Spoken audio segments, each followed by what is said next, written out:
Hi అన్న అందరికీ. మీరు చూస్తున్నారు Osmanian YouTube channel. August 11th అయితే అందరికీ సిపి గెట్ ఎగ్జామ్స్ అయితే అయిపోయాయి. నెక్స్ట్ వచ్చేసి మనకి ర్యాంక్ కార్డ్స్ అయితే అలాట్మెంట్ ఉంటుంది. బట్ ఈ సిపి గెట్ ర్యాంక్ కార్డ్స్కి వెళ్ళే ముందు మనం కొన్ని సర్టిఫికేట్స్ అయితే మేజర్గా రెడీ చేసుకోవాల్సి ఉంటుంది. ఇన్ కేస్ ఈ సర్టిఫికేట్స్లో ఏ ఒక్కటి లేకపోయినా మనకైతే సిపి గెట్ ఇప్పటివరకు చేసినటువంటి ప్రాసెస్ అని కూడా ల్యాప్స్ అవుతుంది. కొంచెం మనకి సీట్ అలాట్మెంట్ అనేది అయితే జరగకపోయే ఛాన్సెస్ ఎక్కువ ఉన్నవి. ఈ వీడియోనైతే మీరు ర్యాంక్ కార్డ్స్కి ముందే చూసి సిపి గెట్కి వెరిఫికేషన్కి వెళ్ళే ముందు ఏమేమి సర్టిఫికేట్స్ కావాలో తెలుసుకోండి. Let's get into our video. Certificate వెరిఫికేషన్లో మనం మేజర్గా 8 సర్టిఫికేట్స్ అయితే అప్లోడ్ చేయాల్సి ఉంటుంది. ఇన్ కేస్ ఎవరైనా అకాడమిక్ ఇయర్ గ్యాప్ తీసుకొని ఉంటే ఇంకొక సర్టిఫికేట్గా మీకు అడిషనల్గా యాడ్ అవుద్ది. ఈ 8 కామన్ సర్టిఫికేట్స్ ఏంటనేది నేను మీకు చెప్తున్నాను.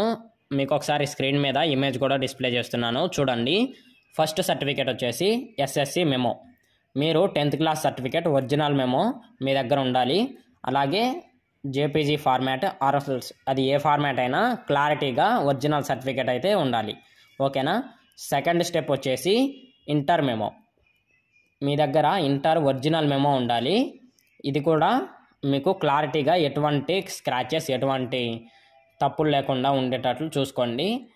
థర్డ్ వచ్చేసి డిగ్రీ మెమో. మీరు రీసెంట్గా డిగ్రీ పాస్ అయినా కానీ మీరు కాలేజీకి వెళ్ళి అడిగితే మీకు కన్సాలిడేటెడ్ మార్క్స్ మెమో అని ఒకటి ప్రింట్ చేసి ఇస్తారు. సెమిస్టర్ వైజ్గా ఏ ఇయర్ ఏ సెమిస్టర్ పాస్ అయ్యారు ఇలా మీకు డిగ్రీ పాస్ అయినట్టు ఒక మెమో అయితే ఇచ్చేస్తారు. ఇది ఆల్రెడీ 1 year గ్యాప్ తీసుకున్న వాళ్ళైతే వాళ్ళకి తెలిసే ఉంటుంది. డిగ్రీ మెమో అయితే మీ దగ్గర ఉంటుంది. థర్డ్ది డిగ్రీ మెమో కంప్లీట్.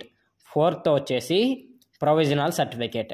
మీరు డిగ్రీ చదివిన కాలేజ్లోనే మీ డీటెయిల్స్ ప్రొవిజనల్ సర్టిఫికేట్ అని మీకు ఇది స్పెషల్గా ఇంకోటి ఇస్తారు.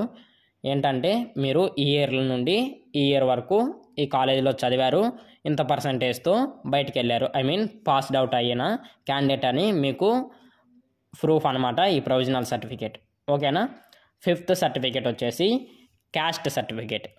ఈ క్యాస్ట్ సర్టిఫికేట్ అనేది మేజర్ అనమాట. ఇది అందరికీ ఉంటుంది. క్యాస్ట్ సర్టిఫికేట్ అనేది 2015 తర్వాత అయితే బెటర్ అనమాట. నేనైతే స్క్రీన్ మీద చూపెట్టిన దాంట్లో కూడా మీరు ఒక సింబల్ని మీరు చూస్తుండొచ్చు, 2015 అని రాశాను. ఎందుకంటే ఆఫ్టర్ తెలంగాణ ఫార్మేషన్ అయిన తర్వాత న్యూ సర్టిఫికేట్స్ క్యాస్ట్ సర్టిఫికేట్స్ ఉంటే అవి ఇప్పటికైనా పనిచేస్తవి. 10 years అయినా 9 years అయినా దాంట్లో ఇబ్బంది ఏం లేదు. ఓకేనా. సిక్స్త్ స్టెప్ వచ్చేసి ఇన్కమ్ సర్టిఫికేట్. 2025 లేటెస్ట్ అని రాశాను. అంటే ఇన్కమ్ అనేది ఎవ్రీ ఇయర్ రెన్యువల్ అవుతూ ఉంటుంది, ఎవ్రీ ఇయర్ మారుతూ ఉంటుంది. కాబట్టి 2025లో ఎప్పుడు తీసుకున్నా కానీ ఇన్కమ్ సర్టిఫికేట్ అయితే మీకు యూజ్ అవుద్ది అనమాట. 2024 ఉంటే వెంటనే వెళ్ళి 2025లో ఒక న్యూగా సర్టిఫికేట్ ఆన్లైన్ చేసి రండి. మీకైతే ఆ సర్టిఫికేట్ ఈ సిపి గెట్ కౌన్సిలింగ్ స్టార్ట్ అయ్యే లోపు వస్తుంది. సెవెంత్ వచ్చేసి study certificates. Previous 7 years study certificates అయితే వీళ్ళు అడుగుతున్నారు. అంటే మన 9th క్లాస్ నుండి డిగ్రీ వరకు. ఓకేనా. ఈ స్టడీ సర్టిఫికేట్స్ అనేది అయితే మనం ఆన్లైన్లో అప్లోడ్ చేయాల్సి ఉంటుంది.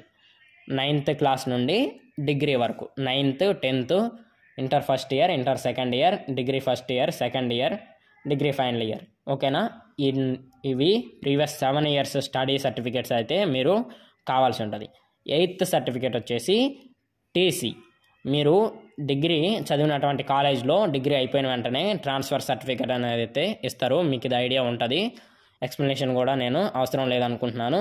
టీసీ అనేది అయితే ఒరిజినల్ ఇవ్వాల్సి ఉంటుంది అనమాట. అడిషనల్గా ఎవరైతే అకాడమిక్ ఇయర్ గ్యాప్ తీసుకొని ఉన్నారో వాళ్ళ కోసం ఈ 9th సర్టిఫికేట్ అనమాట. ఈ ఇప్పటి వరకు చెప్పినటువంటి ఈ 8 సర్టిఫికేట్స్ అయితే రెగ్యులర్గా పాస్ అయినటువంటి ప్రతి ఒక్క క్యాండిడేట్ అయితే ఉండాలి. ఇన్ కేస్ ఏదైనా సర్టిఫికేట్ మిస్ అయితే ఇందులో మీకు సీట్ అలాట్మెంట్లో లేకపోతే రిజిస్ట్రేషన్లో ప్రాబ్లం వచ్చే ఛాన్సెస్ ఉంటుంది. ఇలాంటి మరిన్ని వీడియోస్ కోసం మన ఛానల్ని రెగ్యులర్గా ఫాలో అవుతుండండి. Don't forget to like the stream and subscribe to the channel.